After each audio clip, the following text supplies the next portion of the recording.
நம்ம சேனல் தொடர்ந்தாப்புல நீங்கள் வீடியோக்களை பார்க்க நினச்சிங்கன்னா நம்ம சேனலை சப்ஸ்கிரைப் பண்ணுங்க. சப்ஸ்கிரைப் பண்ணுங்கள். கீழே பெல் சிம்பல் இருக்கும், அதையும் கிளிக் பண்ணுங்க. சரி, வாங்க நம்ம வீடியோக்குள்ளே போகலாம்.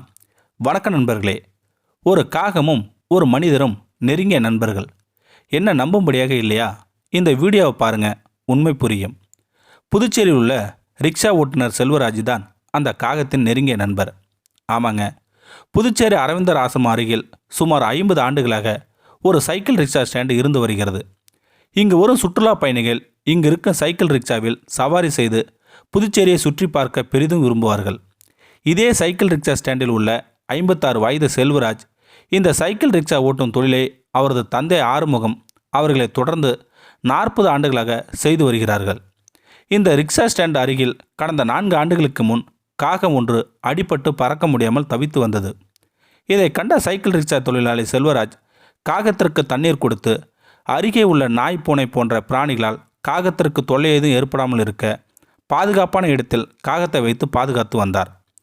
உடல்நலம் தேறி பறந்து சென்ற காகம் அடுத்த நாள் முதல் செல்வராஜ் இருக்கும் இடத்திற்கு அருகில் செல்வதும் அவரை சுற்றி சுற்றி பறந்து திரிவதுமாய் இருந்தது. காகம் தன்னை சுற்றி வருவதை கண்ட செல்வராஜ் அதற்கு உணவு கொடுத்து வந்தார். நாட்கள் செல்ல செல்ல காகமும் அவருடன் நெருக்கமாக பழகியது. வேறு இடத்தில் இருந்து இடம்பெயர்ந்து அந்த சைக்கிள் ரிக்ஷா ஸ்டாண்டில் அருகாமையில் உள்ள மரத்திலே தனது கூட்டையும் கட்டியது அந்த காகம்.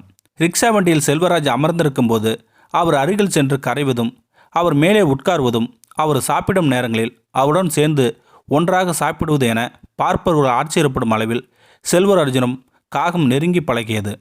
தினமும் காலை, மதியம் என 2 வேளைகளும் செல்வராஜுடன் சாப்பிடும். காகம் சாப்பிட்ட பிறகு அவருடன் உணவை வாங்கிச் சென்று தனது குஞ்சுகளுக்கு ஊட்டிவிட்டு வரும் அந்த காகம். இப்படி கடந்த 4 வருடங்களாக தொடர்ந்து வரும் இவர்களது நட்பு அங்கே உள்ள சக ரிக்ஷா வண்டி தொழிலாளர்கள் மத்தியில் வியப்பையும் ஆச்சரியத்தையும் ஏற்படுத்தி இருக்கிறது. செல்வராஜை தவிர வேறு யார் அருகிலும் அது செல்லாது என்றும், வேறு யார் உணவு கொடுத்தாலும் அதை சாப்பிடவும் செய்யாது என்றும் சக ரிக்ஷா தொழிலாளர்கள் சொல்கின்றனர். இது குறித்து செல்வராஜ் சொல்லும்போது, கடவுள் கொடுத்த பாக்கியத்தால் தான் இப்படிப்பட்ட காகத்தின் நட்பு எனக்கு கிடைத்துள்ளது. இந்த காகத்தை எனது குடும்பத்தில் ஒருவனாக பார்க்கிறேன். நான் கொண்டு வரும் உணவுகளில் மீன், பூரி, முட்டை, தோசை போன்றவை விரும்பி சாப்பிடும். சாப்பிடும்போது விளையாட்டாக வேறு காகத்திற்கு உணவு கொடுத்தால் கோபம் வந்து என்னை கொத்தவும் செய்யும். என் மீது கொண்ட அளவு கடந்த பாசத்தால் நான் இல்லாத நேரங்களில் எனது ரிக்ஷா இடத்திற்கு வந்து கரைந்து கொண்டே இருக்கும் என்கிறார் செல்வராஜ்.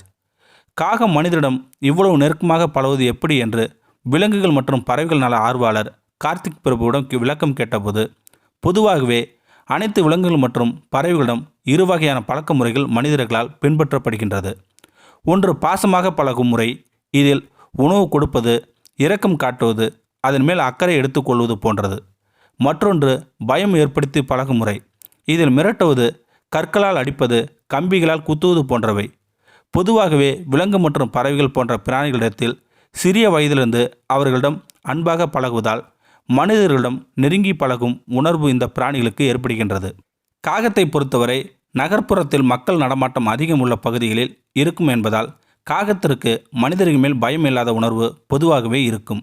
ஆனால் இந்த காகமானது அடிபட்டிருந்த நேரத்தில் பாதுகாத்து உணவு கொடுத்த பிறகு இவரிடத்தில் பழகியது.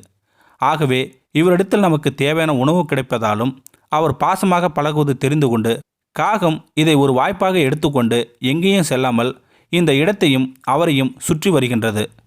பொதுவாகவே விலங்குகளாக இருந்தாலும் சரி, பறவைகளாக இருந்தாலும் சரி, அதுகிட்ட நம்ம அன்பு காட்டினா அதை விட பல மடங்கு நம்மக்கிட்ட அன்பை காட்டும்.